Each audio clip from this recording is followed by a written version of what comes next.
I actually had a fiance. Wait, what state? Where do they have gay marriage? Or are you talking about civil unions? I mean, I referred to Frank as my husband, but No, no, I mean a fiance as in a bridezilla or fish. uh, Frank had an ex-wife. Evan, I wonder if the friend of Dorothy thing could go back farther than the Wizard of Oz. Further. Sorry, couldn't help it. Son of an English teacher. Me too. Further. It's fine. I was just saying that I wonder if the term could go back as far as, go back as far as Dorothy Parker in the 1910s. I can't imagine being gay back then. They could throw you into jail, make you do hard labor. Yeah, as much progress as we still have to make, we have come a long way. I remember the first time I went to Dorothy's clubhouse. It was just after I first came out. I went there one night. As soon as I entered, there was an older man behind the bar who shouted out, "Show me your pee-pee." Almost scared me into the closet. My fifth time there though, I did a flash upon entering. I used to go to one near Potsdam. Every Saturday night, I would put on a curly red wig. This is during my brief drag phase. I'd lip sync "The Sun Will Come Out Tomorrow." Oh my God. I remember when my mother took me to see the movie version of Annie when I was a kid. That's okay. I wasn't telling a story already. Oh, good. I was worried maybe you were telling one. Anyway, I loved the movie. When I was 5 or 6, I asked my mother to get me an Annie locket. So she did. Her best friend got on her case about how wrong that was, but my mom didn't care. I think I'm gonna like your mother. Anyway, every weekend I would torture my parents and my grandparents and aunts and uncles and cousins doing a production of it in the basement. I played every role until I found a strawberry shortcake doll at a yard sale. Then she became Annie, and I just played Daddy Warbucks, Miss Hannigan, and Punjab. Punjab? Yeah, that's racist. Anyway, Frank and I used to always go to Dorothy's clubhouse together. He was into all the Leatherman contests and knew all the drag queens. I was just worried going would bring back too many memories. And then Evan actually got me to go there one time for my birthday. And I realized it's possible to go someplace like that and create new memories. I hear you there. Yeah, I was dating a guy 12 years my junior a couple years ago. Funny. That's like the age difference between you two, right? Yeah. Yeah, we were walking through the city one day, and we'd been dating for 3 or 4 months. I hadn't told Anthony about Frank. Anyway, there was a saxophone player playing Frank's favorite songs, so it got to me. No, I remember this. This was a painful experience for you, wasn't it? Why won't we move on to another happier topic? I'm fine now. Really. I got kind of teary-eyed. Anthony wanted to know what was wrong, so I told him. We'd been holding hands up to this point. He pulled his hand back away from me as if I was a leper and wouldn't look at me. Asshole. Yeah, well, about an hour later, he was ready to talk. Though still not able to look at me right away. I apologized 100 times. He eventually said, "Oh, I'm not upset for me. I'm worried for you." I kept pointing out that I had been tested numerous times and Frank had been dead for almost a decade. Eventually, Anthony looked at me and took my hand again. I'm sorry, he still sounds like an asshole. Sorry, I shouldn't have said that. No, it's fine. Anthony was in fact a total fucking asshole. Abin. No, the little shit cheated on you and broke your heart. Again, he's a lot younger and less experienced than I. Oh my God, you're still making excuses for him. I mean, I know it ended badly, but I don't know. When you reach my age, you just assume that somebody in your current partner's past was or is HIV positive. Wait, how old are you? I'm 37. Yeah, wow, almost the same age. I'll be turning 36 next month. Well, happy early birthday, then. So how do you and Evan know each other? Well, I was the musical director of a local production of South Pacific Evan was in. I was a sailor. Ooh, Navy or Marines, because as a former Marine myself, I will not associate with dudes from the Navy. You- So, back to Anthony. Well, when I turned 30, I was shocked in a way. So many of my friends at that point had died. I never expected to reach that age. But Anthony was from a different generation, one where the age crisis was ancient history, as relevant as Princess Grace of Monaco was to Eben. He died when I was an infant. I have no recollection of. Exactly my point. I can't tell you how many guys I knew back in the day who abstained from sexual intercourse for the better part of 15 years, afraid of what they might catch. Anthony was part of life of the after Ellen generation, as I like to call it. And when I told him about Frank, I had forgotten about this. I was 32. He was, well, at that point, 20. So you like chicken then? Not really. I mean, he didn't look that much younger than me, so it was awkward when we went on our first date. He mentioned he had class the next day. What? That's exactly how I responded. But he was in college and only 19 at the time. I almost didn't return his calls the next day.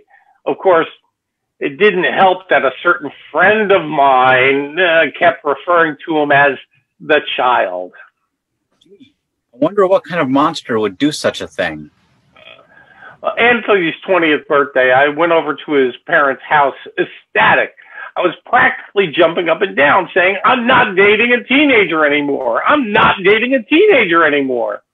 No, for most people, 21 really is really when doesn't count as a teenager anymore. Oh, shut up, you. Evan, don't pick on your friend. That's mean. Thank you. Eben, I think I like your boyfriend more than I like you. So, Smith, when you had kids over to the Neverland Ranch. Well, here we are at the bank. Oh, okay, guys. It's been fun. Oh, did I tell you about... Get out. It's after 9. Okay. Smith leaves. He seems nice. Yeah, the older brother I never knew I never wanted. You told him about my HIV status, didn't you? Oh, look. It's obvious. The way he acted when he talked about his husband who died. Sorry, I didn't... No, hun, it's okay. I'm glad you have someone to talk to. And considering what he's been through, it would be odd for you not to have told him. Thank you. Oh, did I tell you I'm going to New York City this fall doing volunteer work at a film festival? Really? That's cool. How'd that happen? A friend from college works for a company that runs it every year. September 16th, I go down. And I plan to go down as soon as we get to the room. Huh?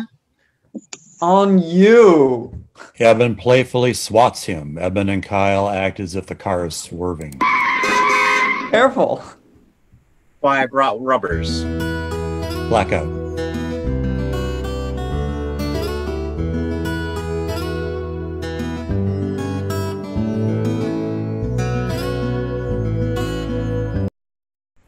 The next morning, scene 6, Eben is sitting on the bed talking on the phone to Mother, who is setting the dining room table. Eben has a TV remote and is flipping through channels as he talks. So dinner will be about 3. Ralph and Mavis want to stop by for dessert tonight. Would that be all right? Yeah, but they don't know I'm gay. Well, they probably suspect, but... We'll just say Kyle's a friend of yours from school then. Okay, that works. I guess we'll get around there around 2:30 then? So, how's it going? Good, I guess. Is he there right now? He's in the bathroom taking a shower. So? And? Do you think he might be the one? No, probably not. You two are getting along, aren't you? You don't have to stay there if you don't want to. I'll talk to you about it when he leaves tomorrow. He's coming out of the bathroom. Talk to you later. Kyle walks out in a bathrobe. He sits on the bed with Eben. They begin to make out. Wait, want to turn off the TV first? No, it's fine. The two begin making out some more. Suddenly, Eben is distracted by something on the TV. It's nuclear. Nuclear. He's the supposed world leader of the free world. Why the hell does he always say nuclear? Nuclear. Dang. Forgot you warned me last night to make sure not to leave the TV set to CNN or any station that might have a news broadcast. Making us the laughing stock of the world. Okay, breathe. The TV is off. Now, look at me. Nuclear. There, I said it. Nuclear. Nuclear. Now what are you gonna do about it? Yeah, you need to be punished. And this will hurt you more than it will hurt. Well, this will hurt me more than it will hurt you. Really? Gonna teach me a lesson? Well, first, we're going to get rid of that bathrobe. Blackout.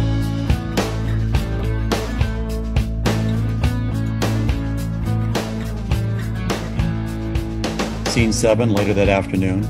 Father and Kyle are sitting on the center stage bench, which is now supposed to be a living room sofa. Kyle is wearing a Simpsons t-shirt. Eben stands by the bench. So, I see you're a Simpsons fan? Yes, sir. You? Never miss it. So, what did you think of The Principal and the Pauper? Not a highlight. Why don't you watch The Simpsons? I still do once in a while. I mean, I always make a point to watch the Halloween episodes.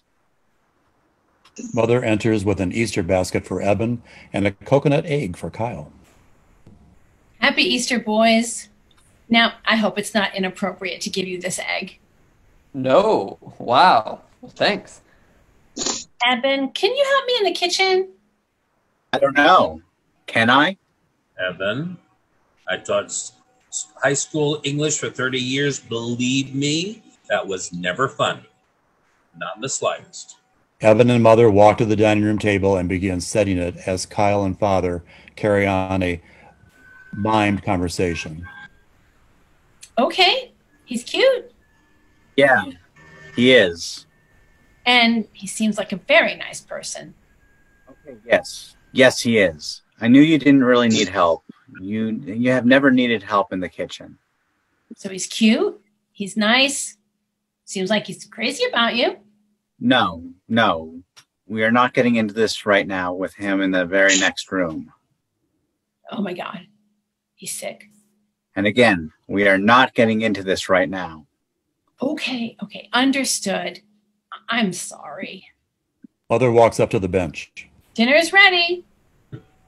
Now, Eben is always acting like his mother and I are conspiring against him, but we're really looking out for him and only want what's best for him. Oh, Jihan, is this true? Careful, I can punish you when we get back to the hotel. Oh yeah, just what every parent wants to hear. I cannot believe you would say that in front of your parents. You know, in all fairness, Evan has spoken very highly of both of you. Fine. Obviously. Well, I certainly am glad the two of you met. You know, Kyle, since you two started chatting or whatever it is you do online, Eben has stopped going to the godforsaken seedy dive, Dorothy's Clubhouse. Stop. It's not a godforsaken seedy dive. No? You've never ever even been there, so stop judging. Oh, okay. So you're telling me it's a nice bar, a nice place where your mother could go and get a drink and just relax then. Only if you wanted to see me drop dead from fright.